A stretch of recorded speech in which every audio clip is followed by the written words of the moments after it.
Welcome back to another video. In this one, we're going to be doing a photo study of this picture, and I'll be breaking down my thoughts and painting process. If you're new here, my name is Alexis. I'm a freelance artist, and I'm so excited to show you the final results, so let's get into it.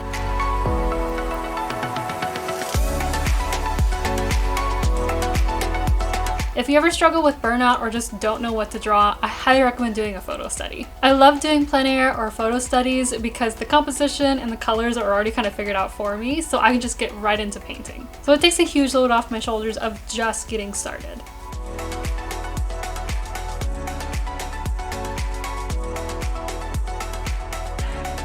An important part when doing a photo study is figuring out what is your focus. In this example, I wanted to push my skills of learning how to add texture and getting more comfortable with drawing more architecture. For the most part, I just do landscapes or people, so using a photo study like this really kind of helps me dip my toes into unfamiliar territory. When I start with a photo study, I usually skip the sketch phase and just go right into blocking out shapes. This is more just for how I personally work. And it's also to kind of save some time since these are more just to be quick studies. I try to keep these studies in under an hour or so. This one is kind of the exception. It took me a little bit longer just because I'm so unfamiliar with drawing buildings. And I was experimenting a lot with some of the other new brushes to kind of get a hang of more of the textures.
Once I have the main parts of the painting, like the bookshop and the side door, I begin blocking in little details like the shop sign or other little signs that you see on the building, as well as like the brick on the wall.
When it comes to the lighting in the environment, I reuse a lot of colors in the surrounding area, as a lot of light will bounce around and affect other parts of the painting. For example, the window has a little bit of red actually in the reflection, since it probably is reflecting maybe some brick from other buildings in the surrounding area, or maybe some gray from the concrete.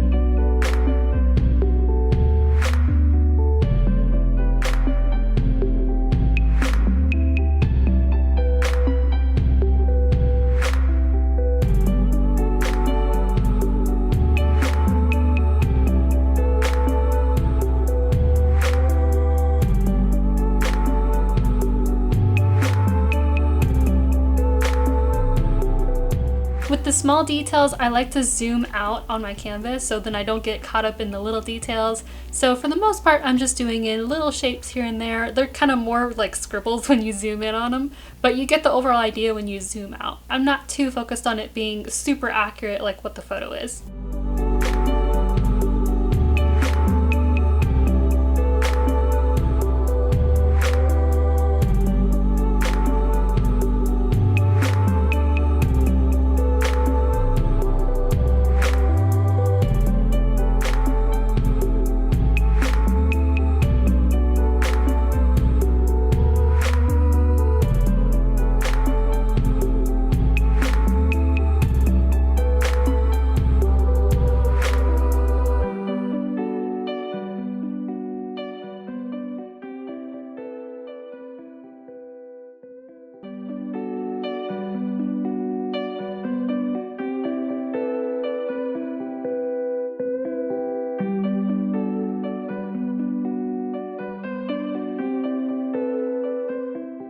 Rather than trying to paint all those little squares on the sidewalk in perspective as well, I usually just make a flat pattern. Once I have that finished, I'll take duplicates and rotate certain parts of the square to randomize the pattern a little more. Then I merge all the squares together onto one layer. I distort it into perspective, which saves me so much time and the headache of having to paint it all by hand.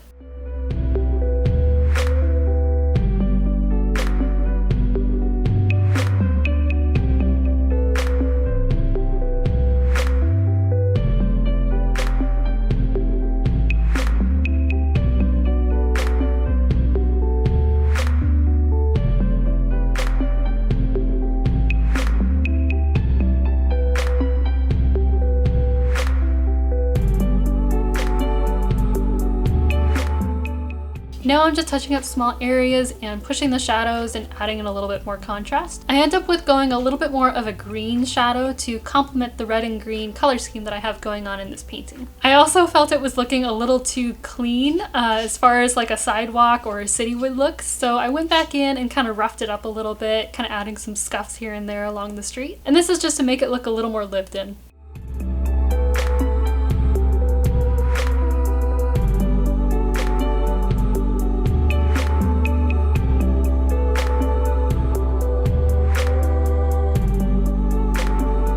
And here's the final image. I adjusted the color saturation and the contrast just a little bit, but I had a lot of fun with this piece and I really enjoy how it turned out.